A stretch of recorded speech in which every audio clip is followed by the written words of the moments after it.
Sekarang mimpi kita jadi kenyataan karena headset ini bisa mode Bluetooth, dongle 2,4 GHz, USB dan Type-C, bahkan bisa mode kabel audio jack 3,5 mm yang panjang kabelnya 1,5 meter. Yang hal tersebut seringkali menjadi masalah untuk kita para pengguna gadget. Mau gaming di HP harus pakai A, mau gaming di PC harus pakai B. Sekarang cukup satu ini. Tapi ada beberapa hal yang perlu kalian perhatikan sebelum beli headset ini yang akan kita bahas di akhir video. Jadi jangan kalian skip. Di paket penjualan ada kitab suci yang menyatu dengan kartu garansi, kabel pengecasan Type-C dan juga audio jack 3,5 mm sepanjang 1,5 meter. Ada mikrofon, dongle 2,4 GHz yang bisa USB ataupun Type-C, dan semua ini dibungkus oleh satu hardcase yang bentuknya cakep kali. Untuk kualitas suaranya overall udah masuk di ranah semi pro ya, karena punya beat yang padat. Bassnya punya tendangan lantang, getaran terasa, deep lumayan. Untuk midnya stabil dan bulat, yang treble-nya lumayan detil tapi tidak sedetil headset gaming. Untuk volume kencang, di kuping aku efektifnya cuma di 70% dan kualitasnya ini stabil ya, jadi dari volume 0 sampai 100% dia tetap konsisten tanpa ada perubahan kualitas. Untuk musik mantap, pas ku tes di musik DJ terasa padat dan bulat. Musik santai mantap karena midnya stabil, dan untuk musik yang banyak instrumental seperti rock itu juga paten karena masing-masing frekuensinya tetap terasa dan tidak terasa berisik.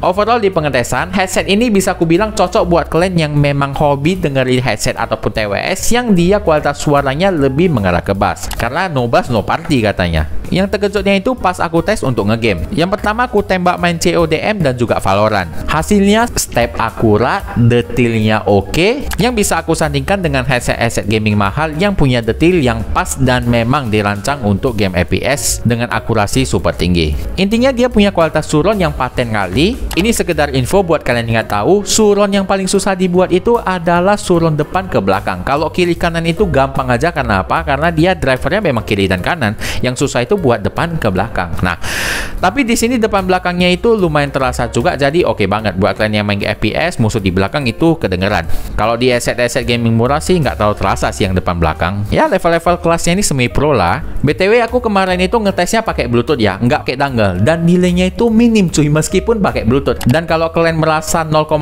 sekian detik kalian berharga, kalian boleh pakai dongle yang dimana dongle-nya itu kalian bisa pilih Type-C dan juga USB, karena dia dari Type-C ada converter ke USB dan jadilah dongle USB. Dan kalau kalian nggak mau delay sama sekali, kalian bisa pakai audio jack 3,5 mm dengan panjang 1,5 meter. Nah, jadi opsinya fleksibel kali. Kalau kalian mau pakai kabel pakai, mau pakai dongle pakai. Kalau kalian males pakai semuanya, kalian bisa pakai Bluetooth. Dan kalau baterainya habis, kalian bisa pakai audio jack 3,5 mm. Dan yang paling aku suka untuk ngegame adalah bagian desain dongle-nya yang dia bukan memanjang tapi dia melebar. Jadi kalian colok itu dia kayak nyatu aja dengan HP kalian. Kalau kalian gaming di HP biasanya pakai dongle yang panjang gini kan dia kayak gini. Nah, kepegang gini agak susah. Tapi ini desainnya keren. Dia bentuknya kayak gini. Kalau kalian colok, nah dia kayak nyatu gitu. Nah, dia nyatu sama HP. Dan menurut aku ini opsinya keren banget. Detail kecil yang tidak ada pada headset gaming apapun. Coba kalian cari, pasti nggak ada. Desainnya ini bisa bikin antara dongle dan juga device-nya itu nyatu. Mantap kali. Ini best kali sumpah. Untuk kenyamanan oke, ringan, nggak terlalu menjepit, headroom lega, lumayan ngegrip. Dan yang aku kurang sur pada bagian kenyamanannya ini, dia bentuk busanya ngotak gitu. Jadi sedikit ada siku yang buat kayak agak kurang aja. Coba kalau tadi bentuknya melengkung kayak headset biasa itu mungkin lebih mantap lagi sih. Itu sedikit insight untuk DBE. Untuk desainnya aku suka, tampak mewah, feel headset mahalnya itu dapat, dan juga detailnya rapi cuy. Tapi kalau dipegang ini udah beda cerita cuy. Kalau digoyang-goyang feelnya kayak kendor-kendor gitu. Nah, ini kekurangan sekaligus kelebihan ya, karena memang aku ngerti desainnya dibuat seperti ini. Kalau kita lihat pada bagian sambungan antara driver dan batangnya, dia memang dibuat sedikit kendor supaya dia bisa ngegrip dan ergonomis di telinga dan juga kepala kita, menyesuaikan dia. Tapi ya tetap aja dia kayak agak terasa ringkih gitu. Dan juga yang nambah kesan ringkihnya itu ada di sini. Nah, kalian lihat bisa kayak ini. Elastis sekali cuy. Makanya aku bilang ini kelebihan sekaligus kekurangan. Karena headset ini super ringan, elastis, ergonomis, jadinya terasa agak ringkih. Dan build quality-nya seperti ini.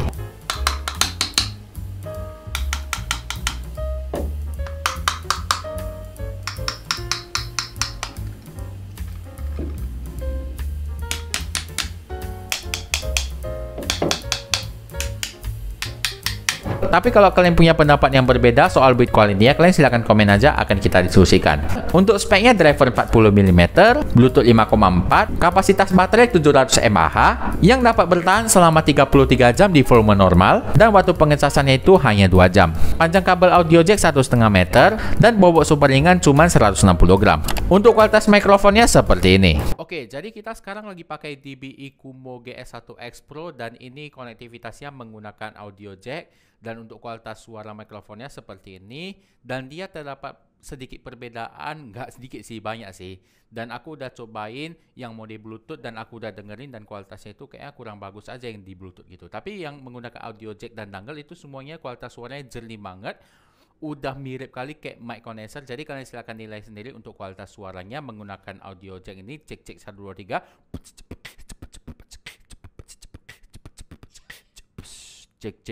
Cek menjauh mendekat. Beginilah kualitas suaranya. Aku coba cari. Silakan nilai sendiri. Oke, jadi suara yang kalian dengarkan sekarang ketika aku pakai DBI Kumo GS1X Pro ini menggunakan dongle 2.4 GHz Type C. Aku colok langsung di HP Android aku dan kualitas suaranya seperti ini. Kalian silakan nilai sendiri apakah dengan aku pakai audio jack, Bluetooth ada bedanya atau tidak. Kalian silakan komen dan kita coba beatbox. Gimana kualitas suaranya, pasti ada perbedaan dan kalian silahkan nilai. Oke, jadi kalau kalian pakai DBI Kumo GS1X Pro ini pakai Bluetooth, kualitas suaranya seperti ini, dan aku udah dengerin juga kualitas suaranya itu ada sedikit perbedaan. Jadi silahkan nilai sendiri, aku coba beatbox. Sabar. Silakan nilai sendiri. Cek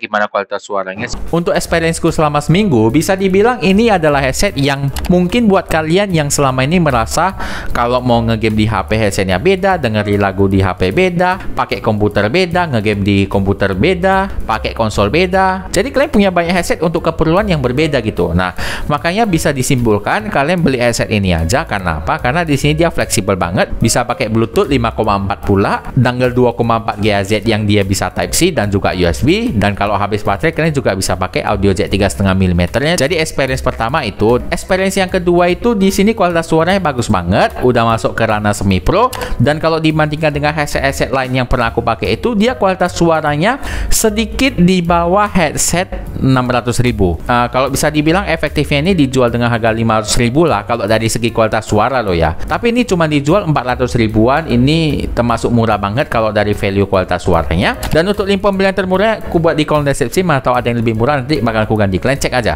Experience ketiga itu bagian yang aku kurang sur pada bagian ringkihnya itu ya. Memang headset ini ringan, ergonomi, pas kalian pakai itu rasanya nggak beban, cukup nyaman. Tapi yang dikorbankan yaitu kayak kurang solid aja gitu. Ya salah satu penyebabnya itu ya karena ringan. Pertanyaan terakhir yang pasti kalian mau tanya sama aku, Bang, kalau kau punya duit 400.000 mau kau beli ini? Jawabannya mau. Kalau aku cari performa kualitas suara yang paten, fleksibel, dan lumayan nyaman, nah mungkin aku oke sih dengan harga segini, ini masuk banget harganya. Dan jawaban aku enggak kalau misalkan aku udah terbiasa pakai headset mahal seperti misalkan kayak yang kemarin HyperX Gold 3, ataupun aku pakai JBL, Sony yang harga 1 juta ke atas, tiba-tiba kau suruh pakai ini ya. Kebetulan pula kekurangannya ada di sana, ada di build quality. Tapi kalau di kualitas suara sih sebenarnya no problem. Lebih ke ini aja sih, issue feel kalian yang misalkan kalau kalian feelnya sering pakai headset mahal, solid, mantap ya, kalian rasanya kayak murahan aja gitu. Nah,